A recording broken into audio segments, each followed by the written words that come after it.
Bienvenue sur la chaîne Webcodeur, c'est Stéphane ici.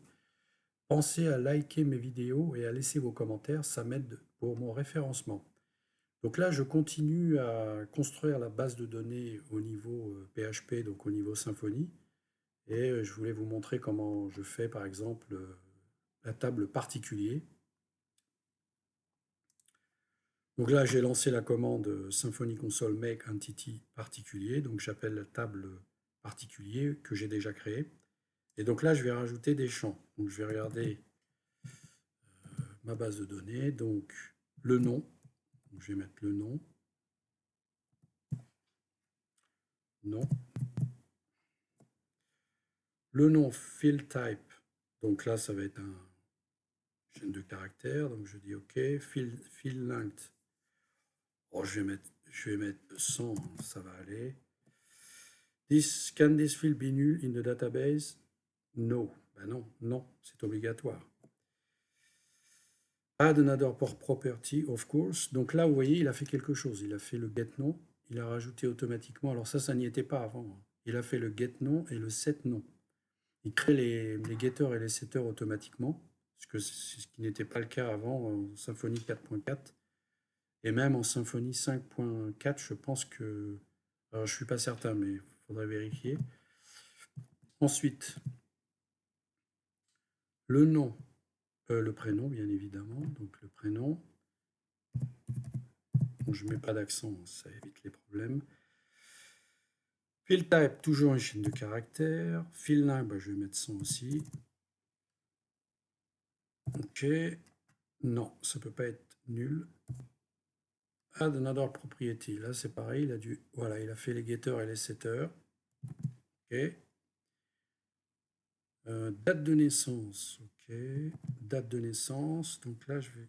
Date de naissance. OK. Add date underscore naissance. Bien sûr, si on fait un site multilingual, ça va être traduit, ça. Date de naissance, OK. Eh ben non, c'est pas... Non. Alors, je vais mettre point d'interrogation. Enter, point d'interrogation. Pour voir all type. Float. Alors, non. Ah ben, date time immutable, ça me plaît bien. Donc, je vais mettre date de naissance, non. Date immutable. Je vais mettre date immutable, allez. Voilà, c'est bon. Can this field be null in the database? Bah oui, on n'est pas obligé de mettre la date de naissance. Oui et non. S'il y a deux homonymes qui ont le même nom et le même prénom, on doit pouvoir les. Ok, on va faire no. Another property, yes. Alors, created at, modified at, ça je vais mettre le trait, donc j'ai pas besoin de les mettre. Par contre, je vais faire le slug. Slug, ok. Chaîne de caractères, oui, ça me va bien. Field length, on va mettre 150. Et, non, pas 150. Hein. Pas 150. Non, ça ne peut pas être 150. On va mettre 100. Non, là, il est obligatoire celui-là. No. Là, j'ai fini. Donc là, normalement, il m'a créé tous mes getters et mes setters. Ah, il a mis un date time immutable. Il n'a pas mis un date de naissance. Bizarre ça. J'ai demandé un date immutable. J'ai demandé un date time.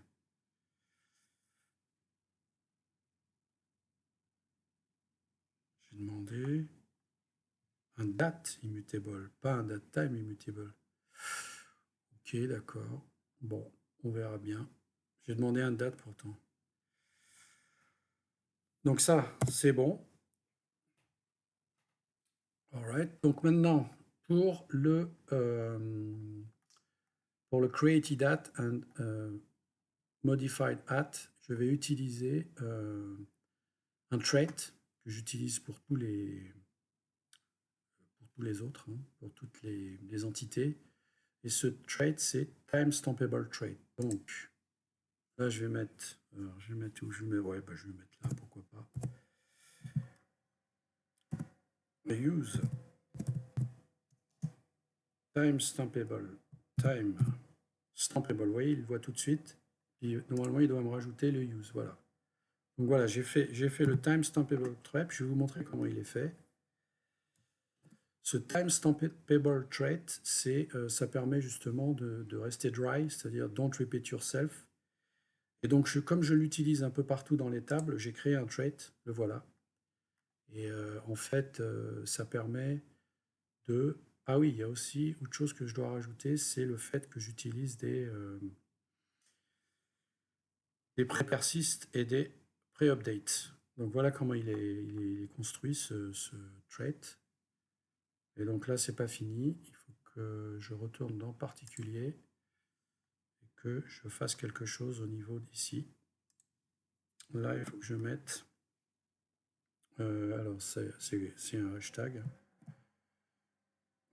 Je mets... Alors ça, c'est pas ce n'est pas ORM, c'est Symfony. Hein. C'est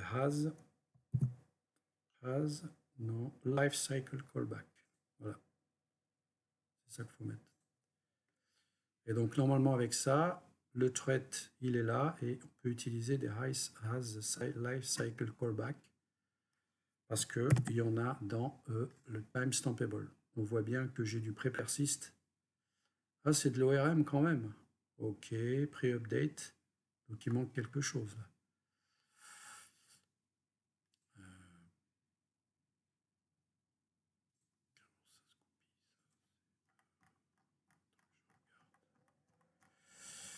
C'est quand même de l'ORM alors.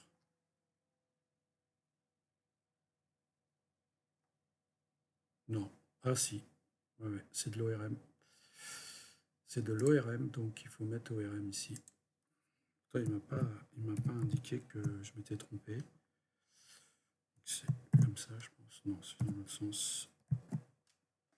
Et voilà. Donc effectivement, c'est de l'ORM. Donc c'est pas du Symfony, c'est de l'ORM.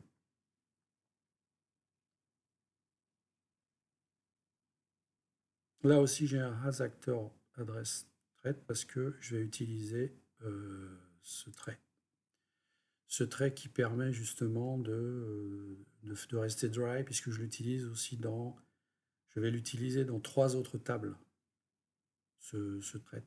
Donc c'est pour ça que je crée des threads, c'est pour rester dry. Voilà pour cette petite vidéo qui se termine. Alors à bientôt. Bienvenue sur la chaîne Webcoder, c'est Stéphane ici. Pensez à liker mes vidéos et à laisser vos commentaires, ça m'aide pour mon référencement. Donc là, je continue à construire la base de données au niveau PHP, donc au niveau Symfony. Et je voulais vous montrer comment je fais, par exemple, la table particulier.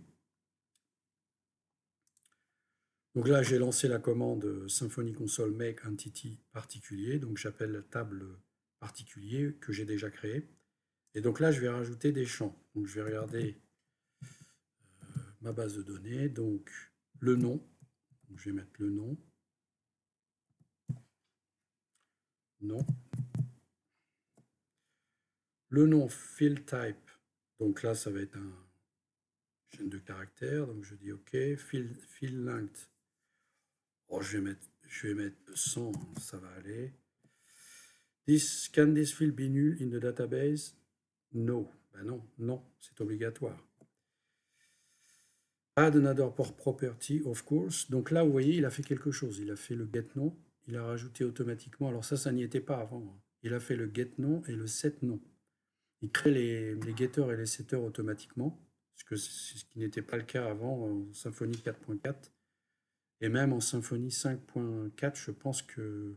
Alors, je ne suis pas certain, mais il faudrait vérifier. Ensuite, le nom, le prénom, bien évidemment. Donc, le prénom. Bon, je ne mets pas d'accent, ça évite les problèmes. Field type, toujours une chaîne de caractères. Field name, bah, je vais mettre 100 aussi. Ok. Non, ça peut pas être nul. Add another propriety. Là, c'est pareil. Il a dû, voilà, il a fait les getters et les setters. Ok. Date de naissance. Ok. Date de naissance. Donc là, je vais date de naissance. Ok. Add date underscore naissance. Bien sûr, si on fait un site multilingual, ça va être traduit, ça. Date de naissance, ok. Eh ben non, c'est pas... Non. Alors, je vais mettre point d'interrogation.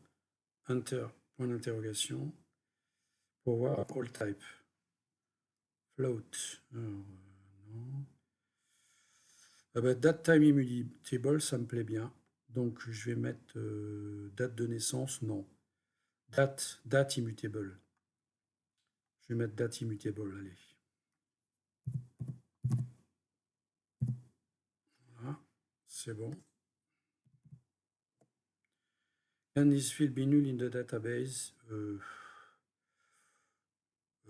Bah oui, on n'est pas obligé de mettre la date de naissance. Oui et non.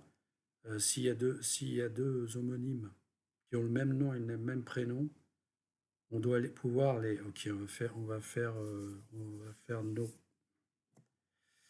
Another propriety, yes. Alors, created at, modified at, ça je vais mettre le trait, donc j'ai pas besoin de les mettre. Par contre, je vais faire le slug. Slug, ok. Chaîne de caractères, oui, ça me va bien. Field length, on va mettre 150. Et, non, pas 150. Hein. Pas 150. Non, ça ne veut pas être 150. On va mettre 100. Non, là, il est obligatoire celui-là. No. Là, j'ai fini. Donc là, normalement, il m'a créé tous mes getters et mes setters. Ah, il a mis un date time immutable. Il n'a pas mis un date de naissance. Bizarre ça. J'ai demandé un date immutable. J'ai demandé un date time.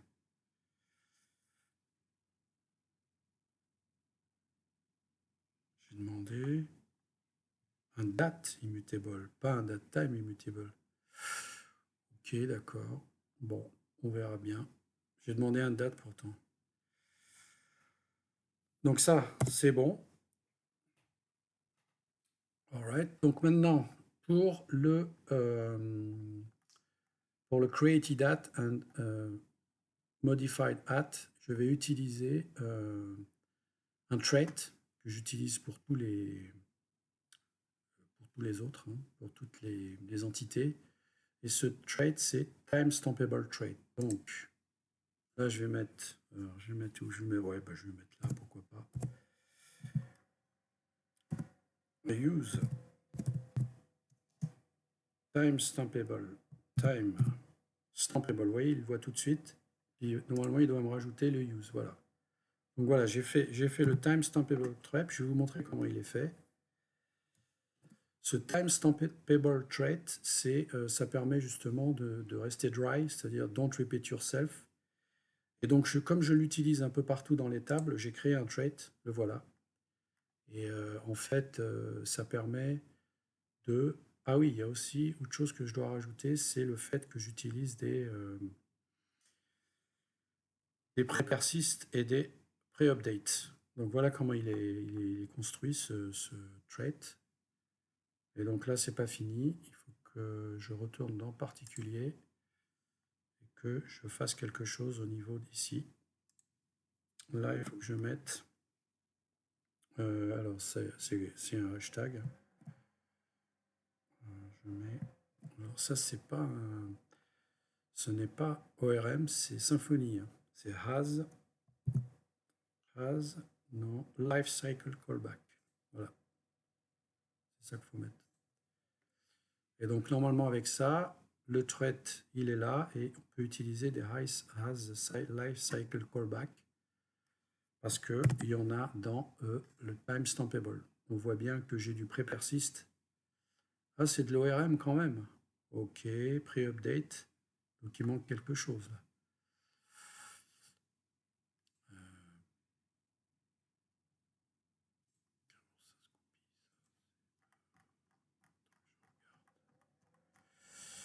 C'est quand même de l'ORM alors.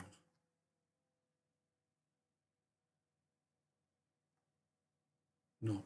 Ah si. Ouais, c'est de l'ORM. C'est de l'ORM, donc il faut mettre ORM ici. Toi, il m'a pas indiqué que je m'étais trompé. C'est comme ça, je pense. Non, c'est dans le sens. Et voilà. Donc effectivement, c'est de l'ORM. Donc c'est pas du Symfony, c'est de l'ORM. Je voulais vous montrer comment on crée une many-to-one à l'aide du Symfony Console. Donc Symfony CLI. Donc là, je vais mettre dans Acteur Adresse, c'est là que je vais rajouter le champ. Voilà.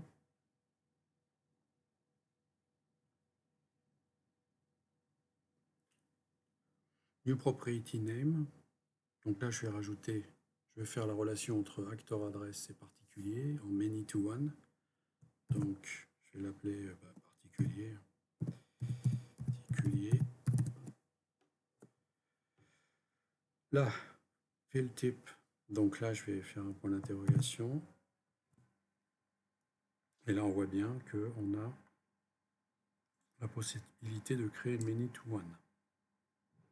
Donc, many to one. What class should this entity be related to? Eh ben, c'est particulier. Voilà. Is acteur adresse particulier, property allowed to be nul? No. Do you want to add a new property to particulier so that you can access update? Oui, ça je veux bien. C'est toujours intéressant de l'avoir. Acteur adresse is yes.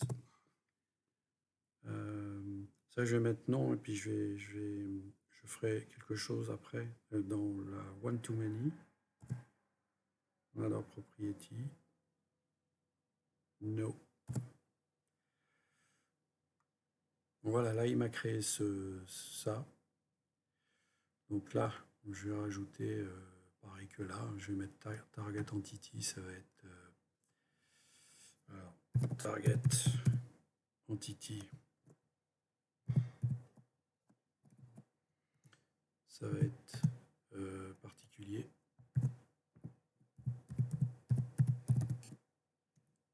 Deux points, classe. OK. Inversed by actor address, très bien. Join colon. Là, je vais mettre le nom. Donc, je vais choisir un nom. Parce que il y a un nom, il y a un champ qui se rajoute dans la table acteur adresse. Et ce champ, ce sera. Je vais pas me compliquer la vie. Je vais faire particulier. ID. OK. Et là, je vais lui dire que c'est la référence dans la table particulier à référence column name. Deux points, c'est ID en fait. Je vais vérifier que c'est bien ID. Parce que des fois, ça ne l'est pas. Save. Donc tout ce qui concerne l'ORM ici, c'est ce qui va s'inscrire, persister dans la base. Tout ce qui est ORM. Donc ORM s'occupe d'updater, de faire des choses dans la base, donc de faire le code dans la base. Et c'est le monde, ici c'est le monde de l'ORM, c'est la base de données. Je vais aller vérifier que c'est bien l'ID qu'on a. Particulier, c'est ID. Ouais. Donc maintenant, dans particulier, il a créé aussi quelque chose. Il a supposé avoir créé quelque chose. Oui, je vois qu'il a créé une collection, puisque c'est une collection d'adresses, d'acteurs adresses. Et on voit bien que ici, on a one-to-many, target entity, acteur adresse, d'accord, map by particulier, ouais, c'est bien ça. Et puis là, ce qu'on va rajouter, c'est, je vais aller le chercher, cascade persist, orphan removal true. Voilà. Et une chose que je voulais rajouter au sujet du persist remove cascade et orphan removal true. C'est quand même deux notions assez ardues à saisir dans l'esprit, hein. Donc le cascade persiste ou remove, c'est quand on supprime le parent, c'est-à-dire ici en l'occurrence le particulier, la classe particulier, c'est quand je supprime l'instance de particulier que je supprime aussi l'instance de acteur, ou bien que je le persiste dans le cas contraire. Orphan removal égale true, c'est complètement différent, c'est quand on manipule la collection qui est ici. Si je supprime dans le contrôleur, je dis remove adresse, par exemple acteur adresse 50, eh ben c'est cette notion-là de orphan removal qui prend place, et c'est pour ça qu'on appelle orphan removal, parce qu'il est, retiré de la collection. Et en fait, après, quand on fait le flush, ça prend effet. Mais ces deux notions complètement différentes, celle-là n'est pas du tout connectée aux parents, c'est-à-dire ici le particulier. C'est si on fait une opération dans la collection, cette collection-là. Alors que ici, cascade persist remove, c'est directement lié aux parents, c'est-à-dire particulier. Si je supprime une instance de particulier, eh ben je supprime tout ce qui est enfant, c'est-à-dire l'enfant acteur adresse, quoi. Donc je m'apprête à lancer la commande pour faire la migration. Donc comme on peut bien le voir ici, il n'y a pas eu de migration de fait pour l'instant, ça va être la première. Je voulais aussi mentionner qu'avec Symfony 6.4, quand on utilise le make entity, on voit que Symfony crée ces espèces de tags pour les génériques. Donc ce sont des génériques, hein, qui vont être introduits, je pense, dans le futur et qui existent depuis Java 8, je pense, pour ceux qui connaissent Java. Et, ça va bientôt arriver, c'est des génériques, ça veut juste dire que c'est un tableau indexé et qui contient des objets entreprises. Voilà, c'est ce que ça veut dire ça, et donc voilà, je voulais le mentionner. C'est créé automatiquement par Symfony quand on crée nos many-to-many ou one-to-many à partir du CLI, donc des commandes. Donc je voulais dire ça. Ce que j'ai fait aussi, c'est que j'ai lancé PHP Stan. PHP Stan, c'est un outil qui permet de faire des tests statiques. Donc je vous conseille de l'utiliser, c'est très utile. Ça permet de faire des tests sur vos entités, par exemple, pour vérifier les types si vous n'avez pas des erreurs de typage ou bien de méthodes qui ne fonctionnent pas, ou pas qui ne fonctionnent pas, mais qui sont mal typées, etc., ou qui n'ont pas les bons paramètres. Donc je l'ai utilisé en level 6 et en level 9, et j'ai corrigé tous les problèmes qu'il y avait. Donc ça, je l'ai fait aussi. Et donc là, bon, ben, je vais lancer la commande, voir ce qui va se passer avec. Donc c'est là qu'il faut regarder, c'est dans mon migration, ici. On va voir ce qui va se passer. Alors, make migration, donc je lance ma commande en utilisant Docker parce que mon container s'appelle e-commerce app et je lance la commande dans le container, hein, puisque Symfony CLI est installé dans le container. Allons-y, tac.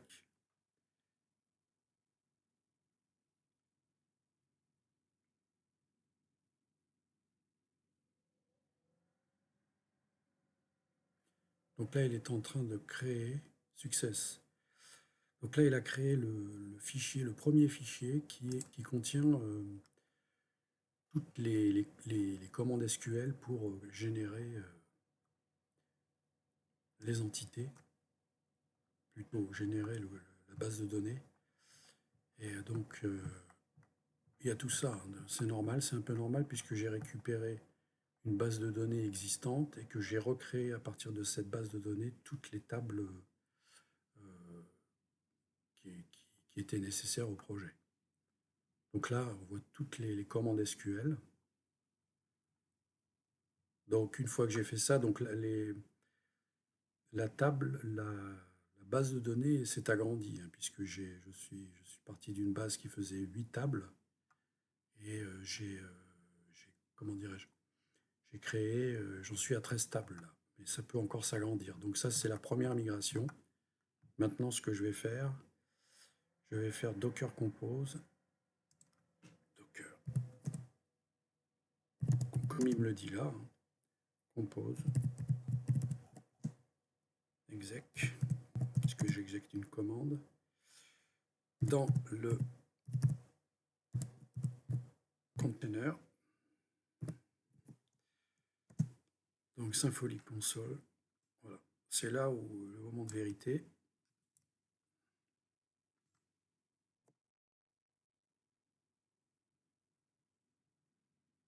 Donc là, il est en train de lancer toutes les exécutions. Are you sure? Bah yes, j'ai pas le choix. Il lance toutes les commandes SQL là, qui sont là et il recrée la page. Je veux dire la base de données. Ok. Qu'est-ce qu'il me dit? Table command. Ok, donc il y a des erreurs. Donc la table commande.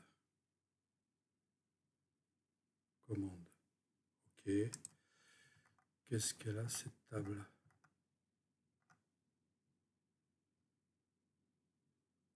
Classe demande.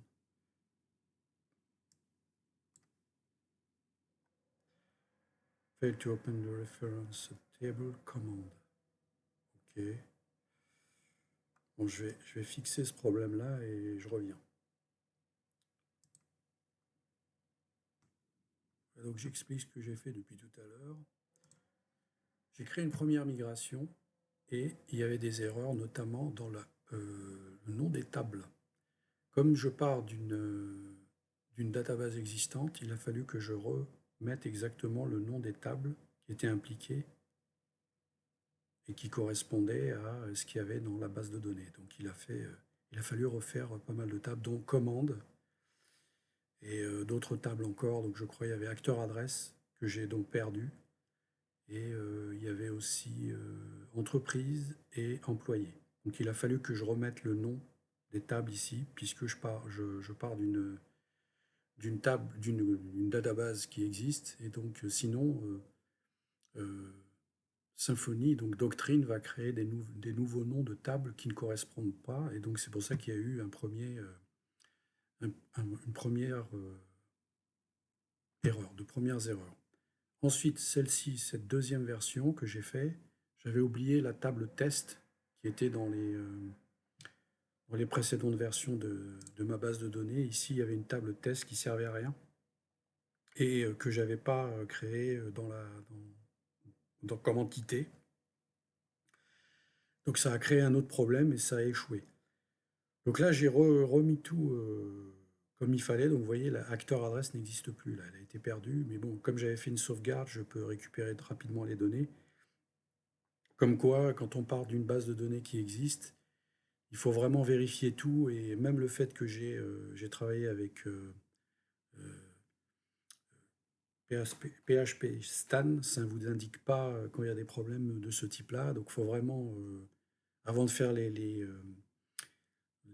migrations et faire la migration, create, migrate, and make migration, migrate, il faut vraiment vérifier que tout va bien.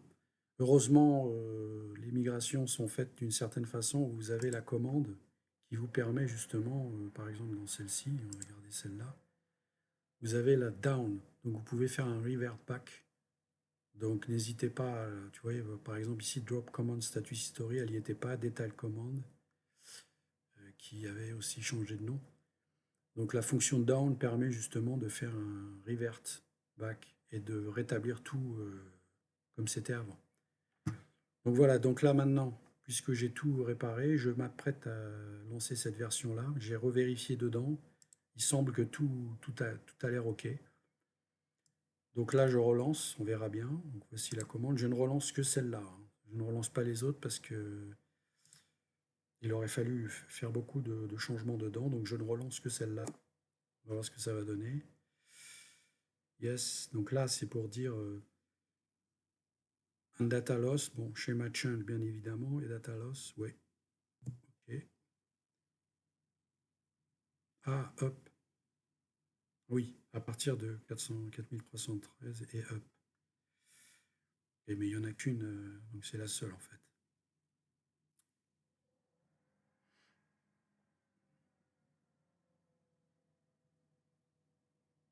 Donc ça mouline. Hein. Ça mouline.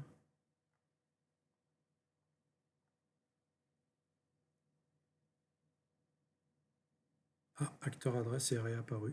Non, mais elle était là déjà. C'est pas là-dedans qu'il faut regarder.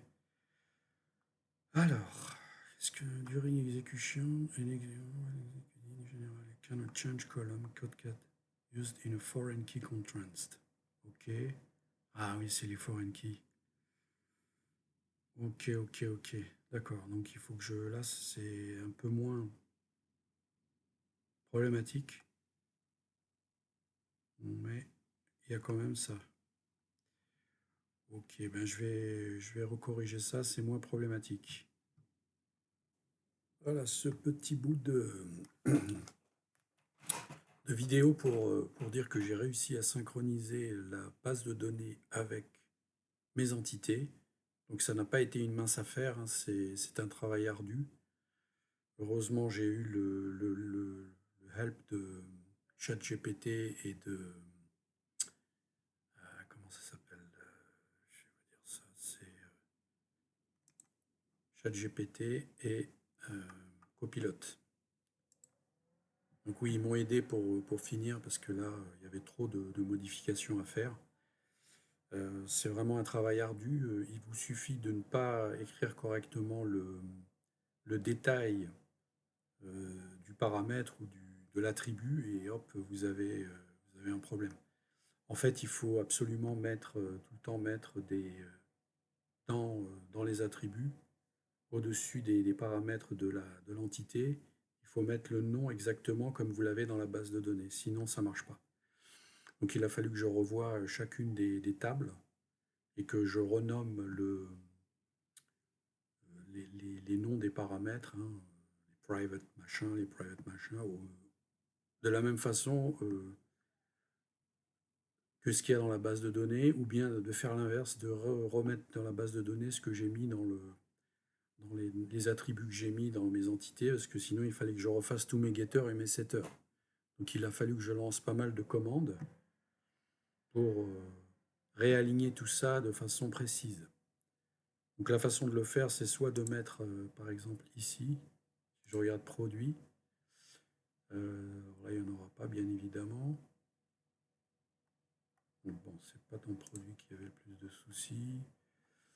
C'est de les mettre ici en fait, hein. C'est de mettre tous les noms, que lorsque c'est pas aligné dans votre base de données, il faut remettre les noms exactement ici comme ils sont dans la base de données. Parce que c'est ça ou c'est là où ça. Non, celui-là il n'y en a pas. Employé, je vais voir si j'en ai fait. C'est le name. Voilà, le name ici. Donc là, il faut absolument que les noms concordent avec ce qu'il y a dans la base de données, sinon ça ne marche pas. Donc là, il a fallu rajouter partout des names comme ça pour que ça corresponde parfaitement avec ce qu'il y avait dans la base de données, donc particulièrement les tables qui existaient déjà. Donc maintenant, je vais vous montrer ce que ça donne au niveau de la base de données. Donc,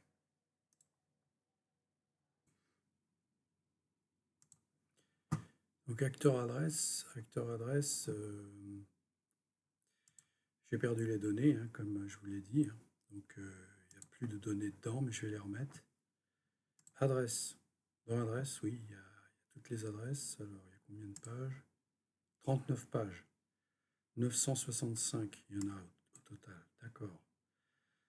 Donc là, on voit bien que c'est les données d'origine, hein, puisque ça date du 18/9 et 2025 et que ça n'a pas été modifié en fait, hein. Donc il n'y a pas eu de modification de la base de données depuis. Catégorie. Catégorie, il y en a 8. Ok, 8 catégories seulement. Les commandes. Commandes, il y en a 830.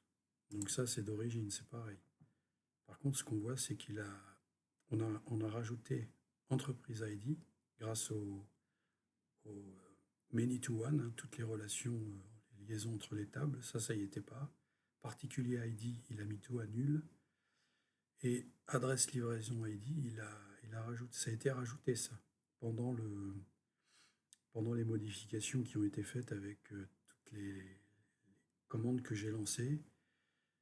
Donc ça date du 16/8/2014. Oui, c'est une table d'origine, donc ça, c'est comme ça, hein.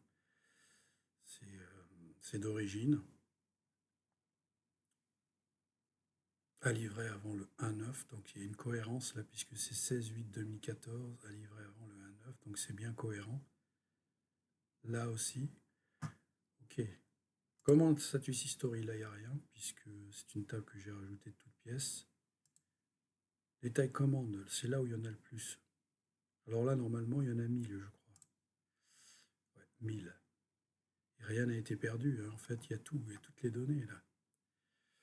Il y a toutes les données. Là, il n'y a pas eu de rajout. Je n'ai pas rajouté de colonne pour l'instant, donc ça reste comme ça. Employé, là, il devait y en avoir au départ. Oui, ça va jusqu'à 10. Il me semble que c'était ça.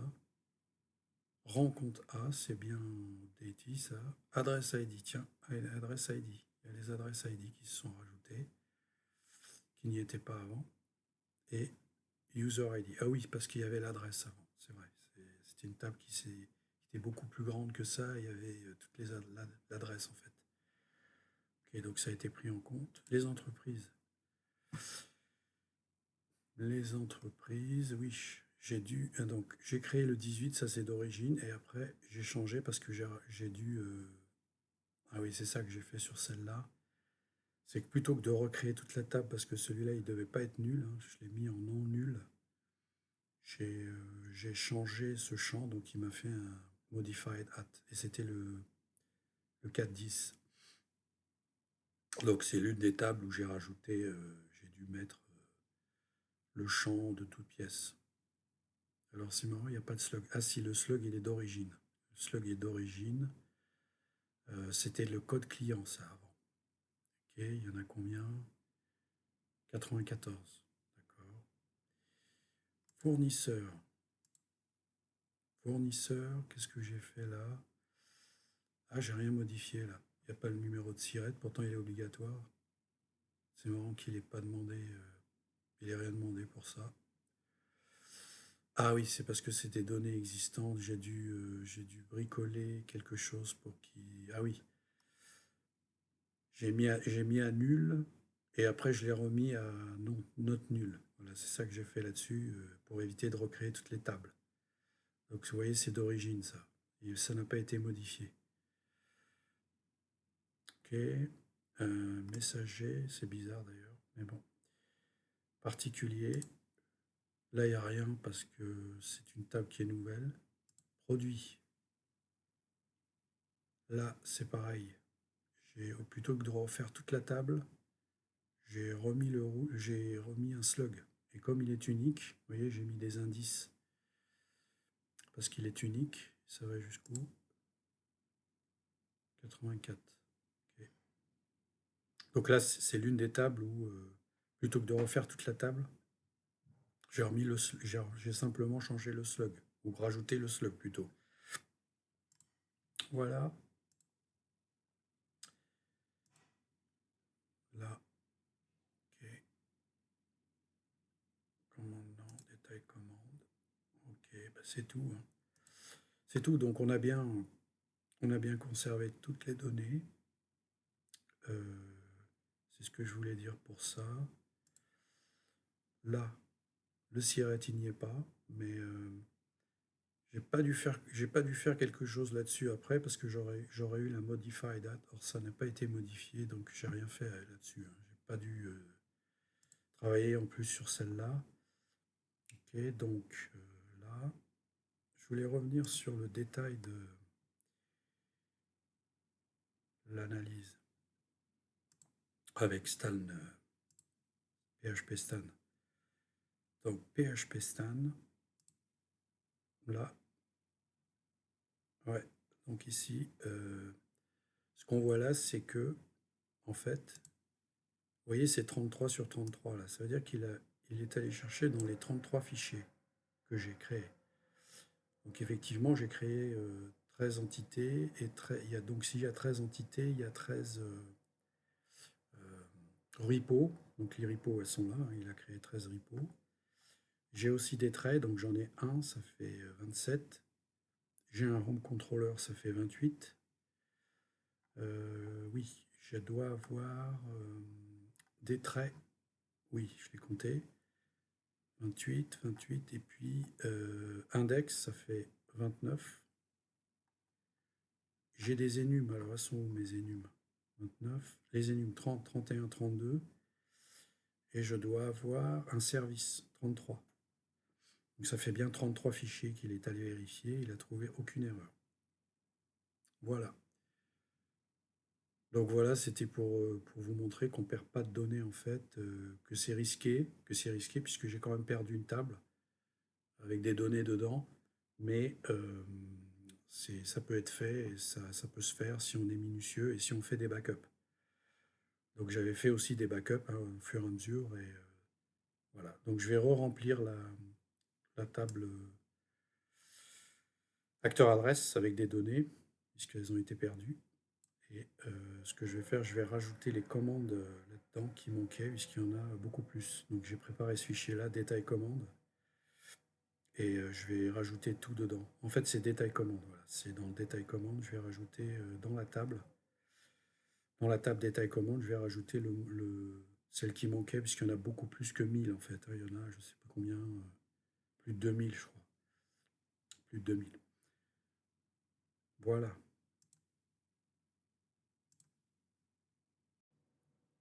Oui, donc je voulais expliquer un peu comment j'ai fait pour en arriver jusqu'ici et pour avoir ce succès. Donc, je vous emmène donc dans les coulisses d'un reverse engineering complet d'une base MySQL avec Symfony et Doctrine.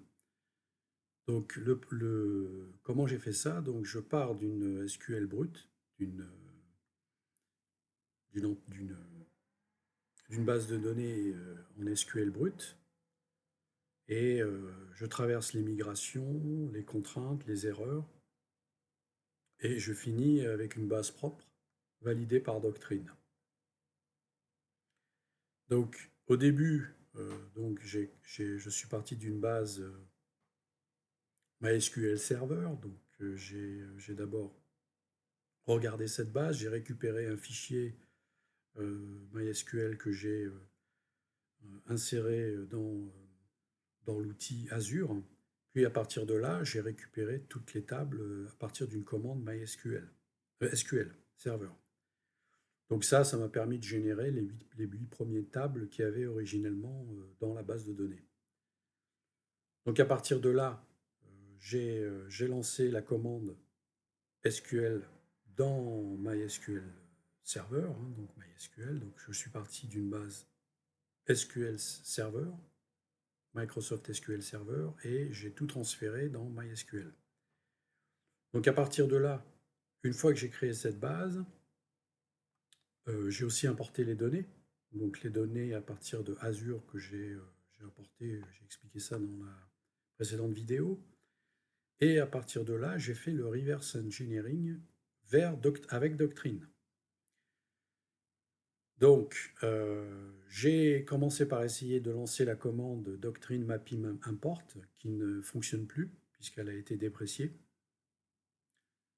Donc à partir de là, il a fallu que je recrée les entités à la main à l'aide des commandes Symfony, console, make, entity. Donc à partir de là, une fois que j'ai créé toutes les entités, il a fallu que je rajoute les relations. Donc many to one to many, etc., etc. Donc pour vous montrer l'ampleur du travail, je vais vous réafficher la base de données pour vous montrer un peu qu'il y a quand même pas mal de many to one et de one to many, enfin des relations, il y en a beaucoup. Donc il a fallu les recréer manuellement. Mais alors c'est là où vient le travail en profondeur, c'est que euh, Doctrine ne devine rien, ne va pas comment dirais-je, recréer euh, tous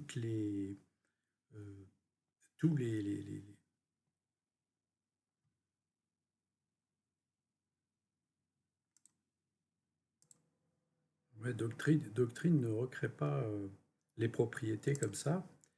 Elle recrée des propriétés, mais elle ne fait pas dans le détail. Donc une fois qu'on a créé les propriétés, il faut redéfinir manuellement les types, euh, les annotations avec Doctrine, donc pas les annotations. Oui, ce sont des annotations, mais ce sont des, euh, des attributs. Donc c'est là où le travail vraiment devient compliqué parce que il faut vraiment renommer les champs dans la base de données comme ça dans Doctrine. Donc là, c'est un travail assez méticuleux puisque, comme vous voyez dans la base de données, hein, je vais vous remontrer la base, il y a des noms qui sont legacy, hein, donc c'est vraiment des noms. Euh,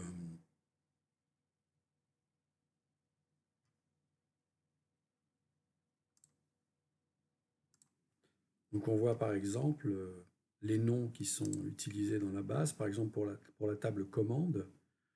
Vous avez no commande, ça c'est supposé être l'ID. C'est supposé être la clé primaire qui est supposée être une auto-increment. Donc, alors là, je fais une petite parenthèse. Il y a certaines tables qui n'ont pas d'auto-increment. Donc celle-là, il faudra les gérer plus tard dans le code. Je crois qu'il y a deux tables. Je crois que c'est employé et si je ne me trompe pas, c'est fournisseur. Ceux-là, ce ne sont pas des auto-incréments. Elles ont été créées comme ça, en legacy, hein, sans, sur un coin de table, et ils ont pas mis le auto-increment, c'est-à-dire que ça, ces deux tables-là, je vais, je vais devoir créer un service qui va incrémenter automatiquement les tables quand on va rajouter un fournisseur ou bien un employé. Donc ça, c'est un travail qui sera fait avec un service Symfony qui n'est pas créé pour le moment. Donc tous ces champs-là, il a fallu les refaire à la main. C'est-à-dire là, nom employé, nom, prénom, etc. Il fallait suivre vraiment, parce qu'on a l'habitude quand on utilise Symfony console make entity et euh, des, euh,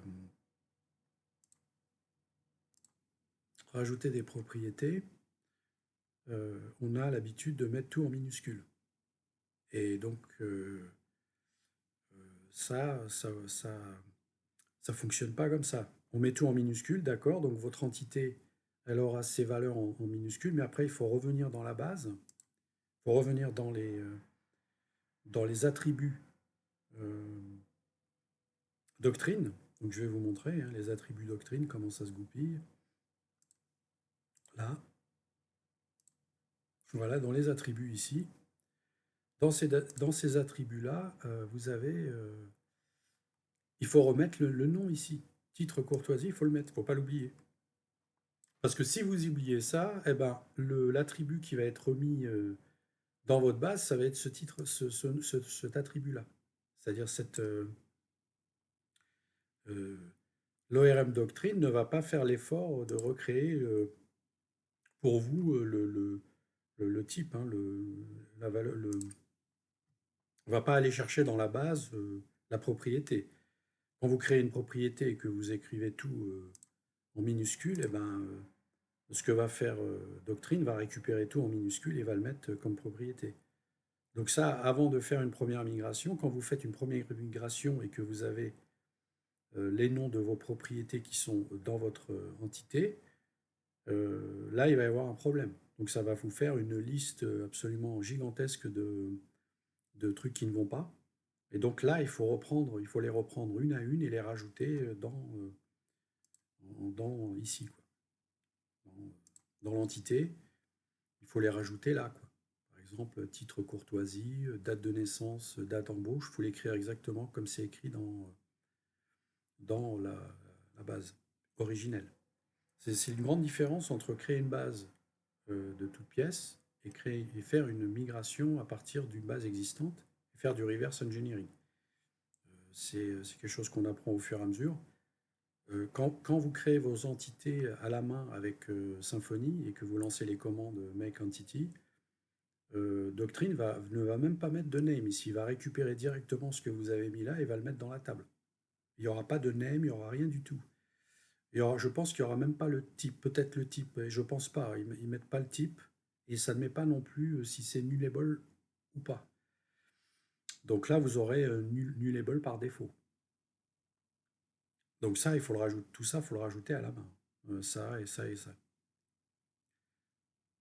Je pense que le date immutable, Doctrine me l'a rajouté automatiquement parce que c'est une date time immutable que j'ai choisie. Et en fait, dans l'entité, c'est écrit comme ça en fait.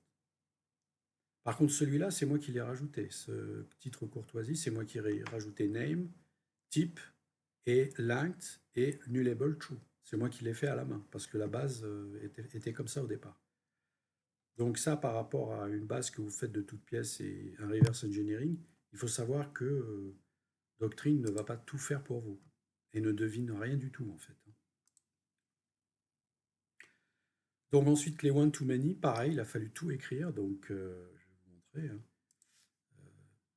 Par exemple, celle-ci, many-to-one, il a fallu tout écrire. Alors je crois qu'au départ, ça... Oui, ça met tout ça en fait. Hein. Ici, là, ça met ça, donc ça va. Le nom, le join colon, c'est là où ça ne met rien du tout. Donc join colon, vous n'avez strictement rien. C'est à remplir à la main. Parce que si vous voulez, le... Alors adresse, employé, adresse, oui, alors ça...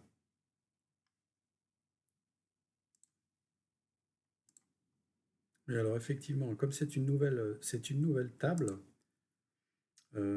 c'était une nouvelle table, cette table adresse. Je ne me souviens plus exactement, mais je pense que j'ai dû rajouter le join colon. Donc toute cette partie-là, il a fallu que je le rajoute. Si j'ai bonne mémoire, user ID, référence column et nullable true. Je m'en souviens pas exactement. Enfin, ça, c'est pas un bon exemple. Voilà, celle-là, par contre, c'est un bon exemple. Celle-là, comme c'était une table qui existait déjà, rencontre A. D'ailleurs, je me demande comment ça se fait. Ah, je suis dans la table employée, d'accord. Ok. Rencontre A, je suis dans la table employée, donc effectivement, celle-ci, j'ai dû la recréer à la main. Si vous ne créez pas ça à la main, Doctrine ne va pas du tout savoir. D'ailleurs, il va vous envoyer un message quand je vous expliquerai plus tard les itérations. J'ai dû faire une vingtaine d'itérations pour en arriver à bout et pour finir, pour réussir à en arriver à ce que j'ai là. Donc, the mapping files are correct, ça veut dire que the mapping files, c'est les entités en fait. C'est les entités, donc tout ce qui est là, tout ce que vous avez rempli ici, ça veut dire que c'est en phase avec, avec ce qu'il y a dans la base de données. Ils sont corrects, ça veut dire il a vérifié, Doctrine a tout vérifié, et il a vu que dans vos entités, ben les entités sont correctes. Par exemple, les nullables sont corrects, les références sont correctes, les rencontres A sont correctes, etc.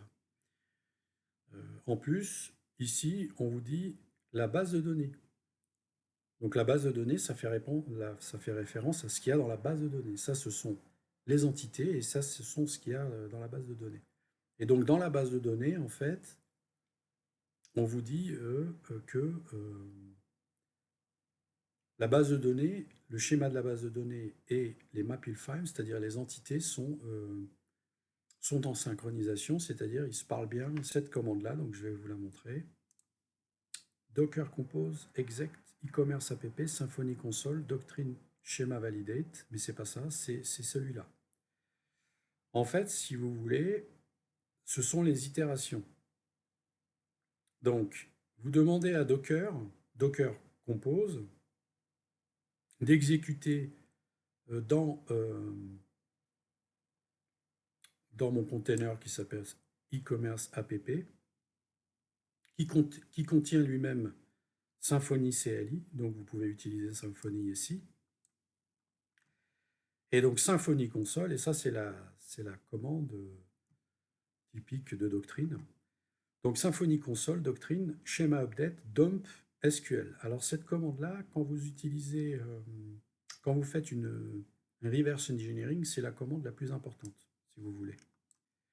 À partir de là, on réfléchit. Donc là, effectivement, j'ai pas le choix. Je dois rajouter cette contrainte. Donc j'ai lancé cette commande SQL.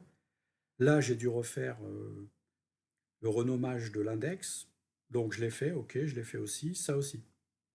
Mais par contre, parfois, on dit de changer des choses ici, mais on n'est pas forcé de le faire. Parfois, il suffit de remplacer un champ ici, par exemple, de mettre le new label à true, qui n'était pas là au départ, et ça vous retire une commande ici. D'accord? Ou bien, il manquait le name. Par exemple, il n'y a pas de nom ici. Donc là, il va râler, Doctrine va râler parce qu'il ne voit pas le join colon, il ne sait pas à quoi ça correspond. Et donc là, si vous le rajoutez là, paf, vous refaites un Doctrine compose update dump, et là, ce truc-là, cette demande-là va disparaître. Donc, command status history, là qu'il a fallu rajouter la contrainte. Donc j'ai rajouté cette contrainte, j'ai donné ce nom-là puisque c'est ce qui était demandé. J'ai rajouté la contrainte command ID, etc., foreign key, et j'ai indiqué les champs qui devaient être égaux entre les deux tables. Donc entre la table commande status et la table commande, ce champ-là et ce champ-là doivent être égaux. Donc c'est ce qu'on a fait là. Donc parfois il a fallu que je recrée la table.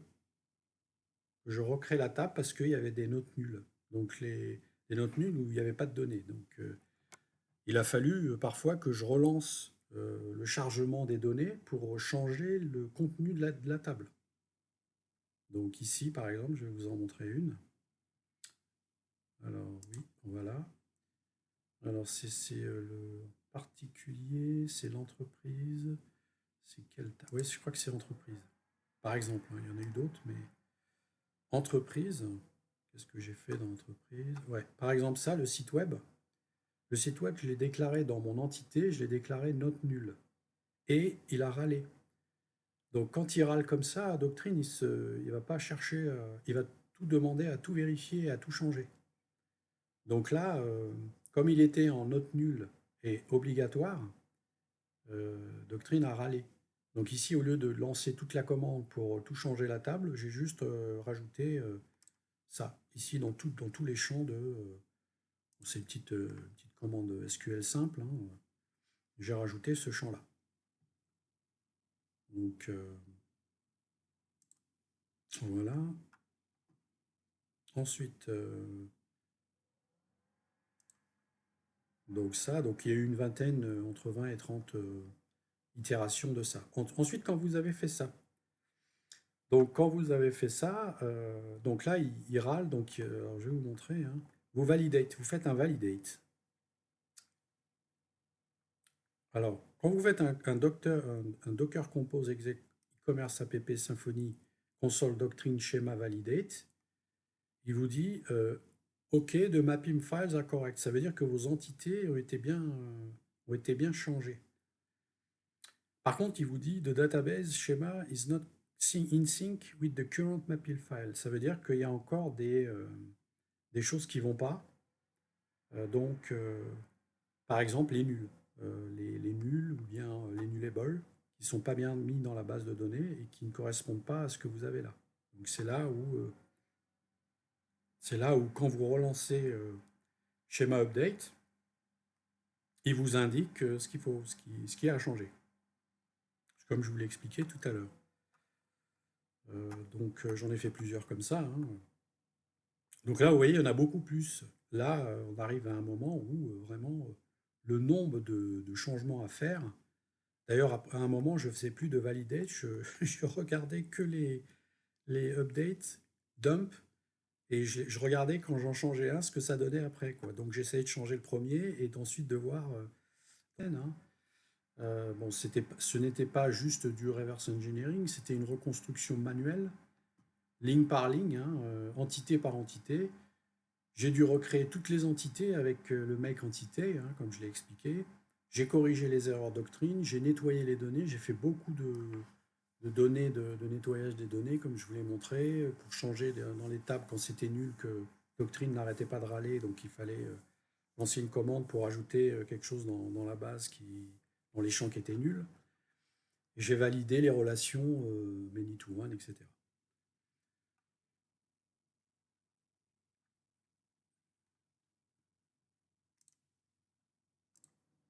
Donc c'est ce travail à deux niveaux, hein. C'est quand même un travail à deux niveaux, SQL et doctrine. Il faut jongler entre les deux. Il faut se dire que parfois, je vais changer dans la base de données directement avec SQL parce que c'est plus simple. Quand par exemple, il y a des colonnes qu'il faut remettre à zéro, qui sont à zéro, ils ne doivent pas être nuls. Bah, je vais rajouter quelque chose dans un champ. Euh, Parfois, il m'a fallu travailler directement dans Doctrine, les attributs Doctrine, par exemple nullable true. Donc là, ça me permettait de liquider un problème.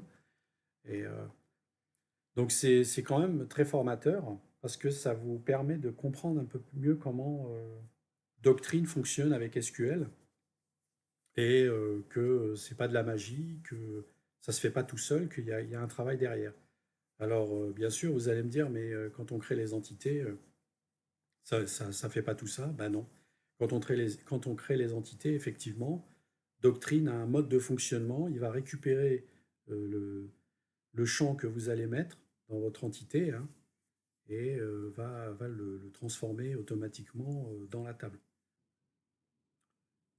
Oui, donc il y a plusieurs choses à dire sur cette vue.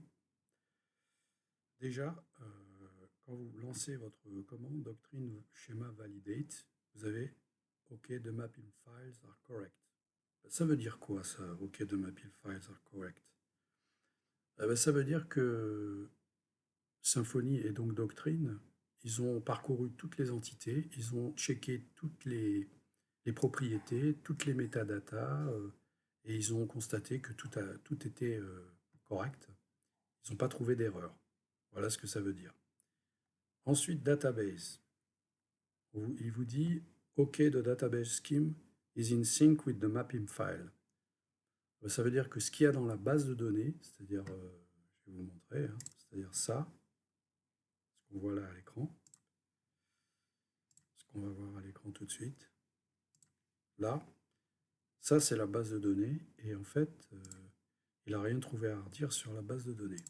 Donc la base de données est en synchronisation avec les mapping files, c'est-à-dire les entités. Ensuite, quand vous lancez la commande docker compose exec e-commerce app symfony doctrine schéma update dump. Là, quand tout va bien, il ne génère plus de requêtes SQL et il vous dit OK, nothing to update. Votre base de données est déjà en synchronisation avec le current entity metadata. Alors les metadata, qu'est-ce que c'est? C'est ça. C'est ce qu'il y a dans ORM, one-to-many, ou tout ce qui est en metadata. C'est-à-dire, par exemple, le nom ici. Donc là, il n'y a pas de nom. Il n'y a pas de nom parce que comme c'est une table que j'ai créée de toutes pièces, il comprend tout seul que le nom, ce sera le nom de ça, le nom de la propriété elle-même. Par contre, quand vous importez une base de données et qu'il y a des noms dedans, il faut préciser ici le nom. Donc les métadatas, c'est ça en fait, hein, c'est tout ce qu'il y a hashtag ORM. Ensuite, ça c'est de la doc. Alors, quand vous créez vos one-to-many, vos relations entre les tables, ou many-to-one, Symfony va créer de la doc. Donc ça c'est de la doc, c'est pour préciser que c'est une variable et que de type collection, en fait c'est un tableau, hein, c'est rien d'autre qu'un tableau, indexé qui contient des objets commandes. Ok.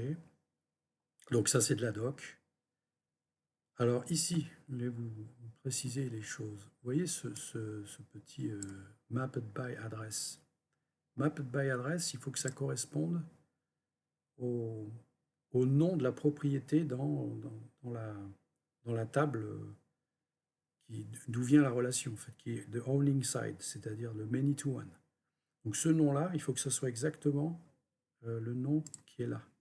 Si vous n'avez pas ce nom-là, ça ne marchera jamais, vous allez avoir des problèmes. Donc vérifiez bien mapped by, et quand vous importez une table, ça je les ai rajoutés moi-même, hein, target entity, je les ai fait pour aligner toutes les autres tables avec celle-ci, ces tables-là que j'ai créées. Mais en fait, si vous voulez, quand vous créez votre avec one-to-many ou many-to-one, ça, vous ne l'avez pas de base. Symfony ne vous produit pas ces trucs-là. C'est à vous de les rajouter. Alors, il produit ça, mais il produit les docs, mais il ne produit pas ces trucs-là, il faut les rajouter. Et c'est en particulier vrai quand vous avez une table qui existe déjà, qui a des données dedans et que vous voulez importer comme je l'ai fait là. Vous êtes obligé de mettre ça, sinon ça ne marchera jamais. En tout cas, les trois premiers, là. Ces deux-là. Pas les trois, les deux. Mapped by et target entity. Ensuite, le cascade persist remove et orphan removal. True. Donc le cascade persist remove. Le cascade persist remove, comment ça fonctionne? C'est quand vous supprimez le parent, donc en l'occurrence l'adresse, vous supprimez aussi l'enfant, c'est-à-dire commande. Vous supprimez ce qu'il y a dans la collection ici. Et vous supprimez dans la base de données, puisque ça, c'est la base de données. Donc le persiste, c'est quand vous rajoutez quelque chose, vous allez le persister. Cascade, ça veut dire que c'est persisté dans la base. Hein. Et le remove, ça veut dire que vous allez le retirer. Mais ça prend effet quand vous allez créer un parent, donc adresse, et que vous allez faire un persiste.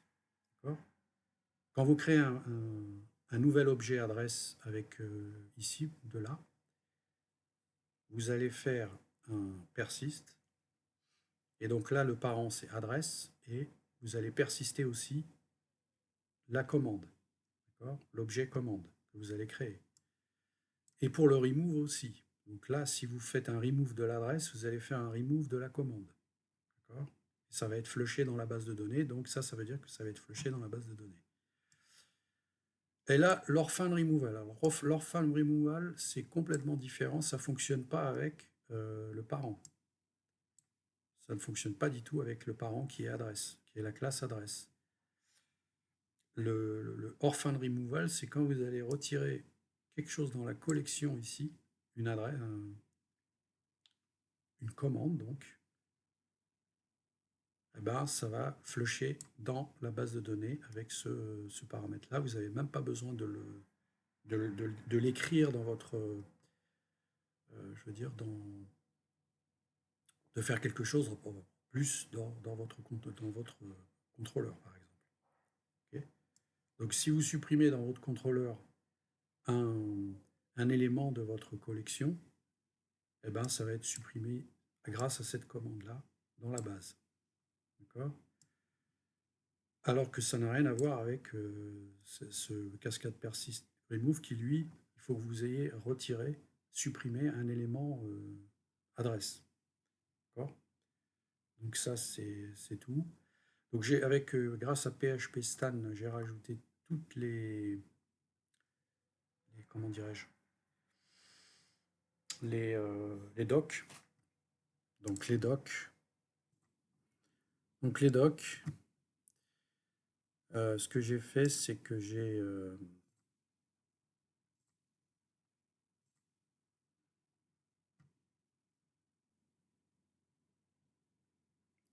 j'arrive à la fin de cette vidéo. C'est une vidéo qui est assez longue puisqu'il y avait beaucoup de choses à dire. J'espère qu'elle vous sera utile dans vos développements futurs avec Symfony et Doctrine. J'ai essayé de faire un retour d'expérience du mieux que j'ai pu, euh, avec le temps que j'avais pour le faire, et puis surtout essayer de donner le maximum de détails pour que ça puisse vous servir dans vos travaux futurs. Voilà, donc Doctrine, ce n'est pas simple, hein, on apprend tous les jours, et je pense que j'ai pas fini d'apprendre. Donc il y a de la doc, il faut taper Doctrine, doctrine.com, et vous avez la doc sur Doctrine, mais j'ai constaté qu'il y avait quand même beaucoup de manques. Toute cette partie-là où vous faites un reverse engineering n'est pas du tout décrite dans Doctrine. Donc ça, il a fallu que je le découvre et que je le fasse sur le terrain. Et que voilà, bon, ça a été très enrichissant. Et puis, n'hésitez pas à laisser vos likes et vos commentaires pour que je puisse enrichir mes vidéos et m'améliorer. À bientôt.